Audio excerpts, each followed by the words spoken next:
একটা অ্যাক্সিডেন্ট এখানে দেখছেন, কভার ভ্যানটা আইল্যান্ডের উপর দিয়ে উঠে দিচ্ছে। মানে খুবই ভয়াবহ অবস্থা। এদিক দিয়ে একবারে একদম ডিরেক্ট আইল্যান্ডের উপর উঠে দিচ্ছে।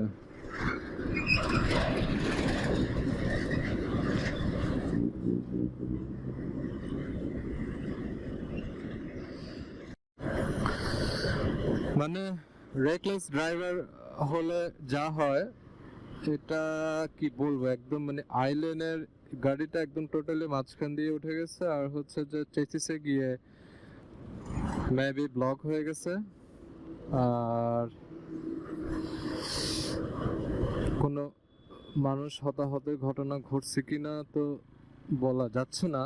এটা খুবই ডেঞ্জারাস অবস্থা। একদমই নিচে দিয়ে আইল্যান্ড এখান থেকে উঠছে, এভাবে উঠে আইল্যান্ড ভেঙে সে যতটুকু যাওয়ার গেছে। গাড়ির তো ক্ষতি হয়েছে, এখন হতাহতের ঘটনা কি সেটা এলাকাবাসী বলতে পারবে। তবে আমি কিন্তু কিছুক্ষণ আগে বলছিলাম যে সব ড্রাইভার যারা আছে এদের যে কোথায় উঠে দিছে গাড়ি, এটা টু মাচ রাফ ড্রাইভ করে। আর হচ্ছে যে কিছুক্ষণ আগেও আমাকে এমন ভাবে কয়েকটা ট্রাক এমন ভাবে চাপ দিছে, আমি আল্লাহর রহমতে আমার কোনো বড়সড় দুর্ঘটনা ঘটে নাই, আমি কন্ট্রোল করতে পারছি। তবে ব্যাপারটা অন্যরকম হতে পারতো। তো যাই হোক, আসলে বলতে বলতে একটা উদাহরণ চলে আসলো সামনে।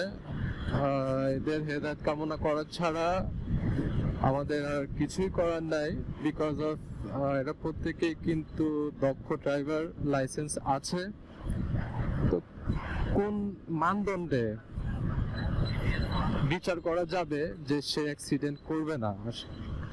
এই যে ব্যাপারটা, অ্যাক্সিডেন্ট হবে কি হবে না পুরোটাই ভাগ্যের ব্যাপার। তবে যারা ড্রাইভ করে তাদের মন মানসিকতা, তাদের দূরদর্শিতা, তারপর হচ্ছে যে তারা রেকলেস কিনা, অনেক কিছু ডিপেন্ড করে। অনেক অনেক ড্রাইভার আছে ইচ্ছা করে ছোট গাড়িকে চাপ দেয়, ওরা একটা মজা পায়, একটা পৈশাসিক আনন্দ পায়। এই যে ব্যাপারগুলা থেকে আসলে দুর্ঘটনা ঘটে। আর উল্টা রাস্তায় গাড়ি আসার কথাটা কিছুক্ষণ আগে বলছিলাম, এটা যদি বন্ধ করা না যায়, এইসব দুর্ঘটনা বন্ধ করা অথবা দুর্ঘটনাগুলা মিনিমাইজ করা কখনোই সম্ভব হবে না। যাই হোক, প্রচুর বৃষ্টি আসতেছে, পরে কথা হবে।